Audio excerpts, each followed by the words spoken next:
Yo, what up? It's AaroniMoses, and this video, I'm gonna tell you about something that I learned.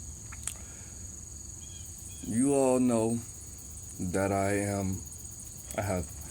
I'm in therapy right now, and I told my therapist that I suffer from a history of depression and anxiety.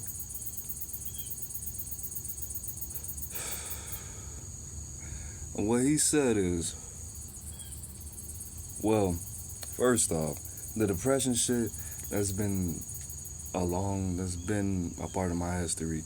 I stopped drinking, like I've been saying in the past fucking 5 videos. But what he said was, and I just want to give this to you, he said that depression is like driving a car and only looking in the rearview mirror. It comes from the past. A lot of the times, if it's not clinical, if it's not a chemical imbalance.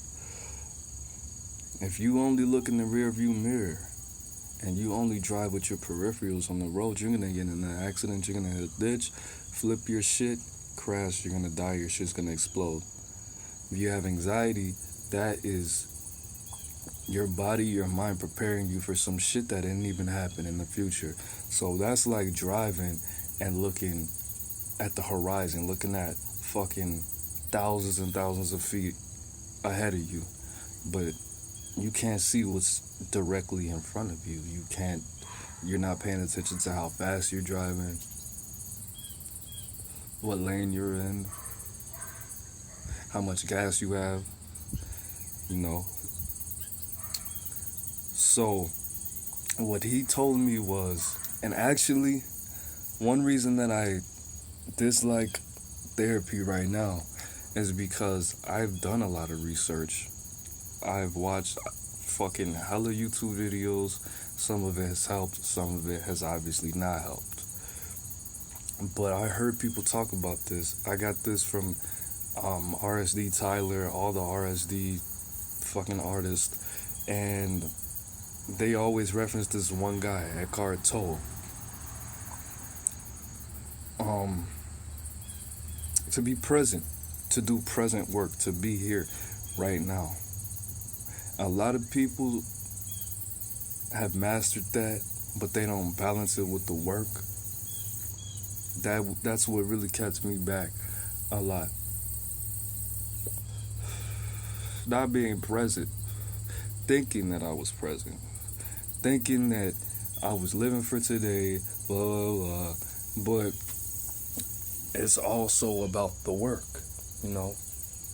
Like my excuse for getting fucked up and not going to college, why would I don't even know if I'm gonna be alive or dead in 4 years. Why the fuck am I gonna spend all this money and time, investing my time in college? That's true and all, but that doesn't make a whole lot of sense. You do want to move forward, you do want to keep your foot on the gas, but you gotta be present. You gotta be in the right lane. You gotta make sure you got enough gas. You know, the water, air, fire, earth, ether. You do have to have a plan. You do have to have action. You do have to have your technology, and you do have to surround yourself with the right energy. You have to plan to be going somewhere. You have to have that goal. You have to have the technology, the gas, the car, the GPS. You do have to have the energy around you, which is actually the road, your environment. And you do have to take that action, keeping your foot on the pedal or on the gas. So it's that presence that's gonna keep you. That's gonna keep you grounded. That's gonna keep you from fucking looking in the rear view and looking thousands of feet ahead of you unnecessarily.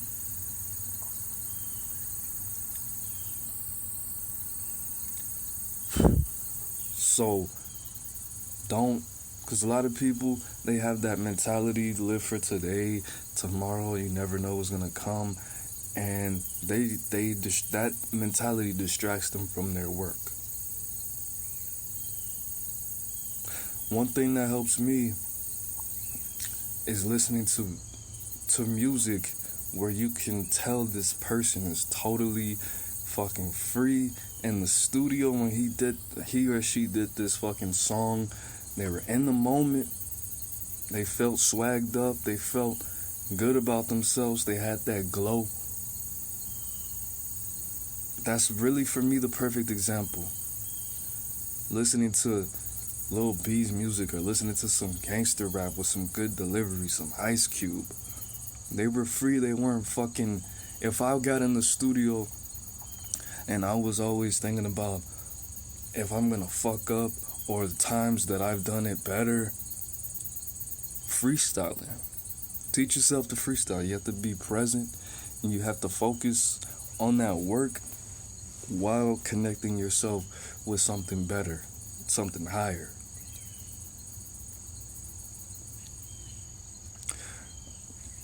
I know I already mentioned this. Take from this what you will. I'm going to leave you with two things. The first thing is, I already said this. I already know that I said this. But when, in the ancient Roman times, when babies were born, the Romans weren't celebrating the birth of that baby per se. They were celebrating the fact that a god was returning to the earth, giving them their essence one more time through this child, their guardian. Because they believed that when you created art or music, anything artistic, that it didn't come from your mind. It came from your connection with a god. So when the baby was born, we'll use Aphrodite for an example. When the baby was born, they were celebrating the return of Aphrodite's essence to this world through that child again, to bless them with more art, more creativity, and more greatness. Make that connection with what I'm saying. And the last thing I want to say comes from Hotep. He said that when you are in a prison, if you escape it, that doesn't mean you're free. You're still going to have people looking for you. You're still going to have teams of people looking for you. Your face is still going to be on the news and shit like that. The only way to escape a prison is to learn the law, do your time, and freeing yourself without escaping illegally. Learn the law, make that connection, keep your eyes on the road, stay in your lane, know where you're going, get your GPS, have enough gas, keep your foot on the pedal, and if you need to brake, brake. That's it. It's AaroniMoses. Peace.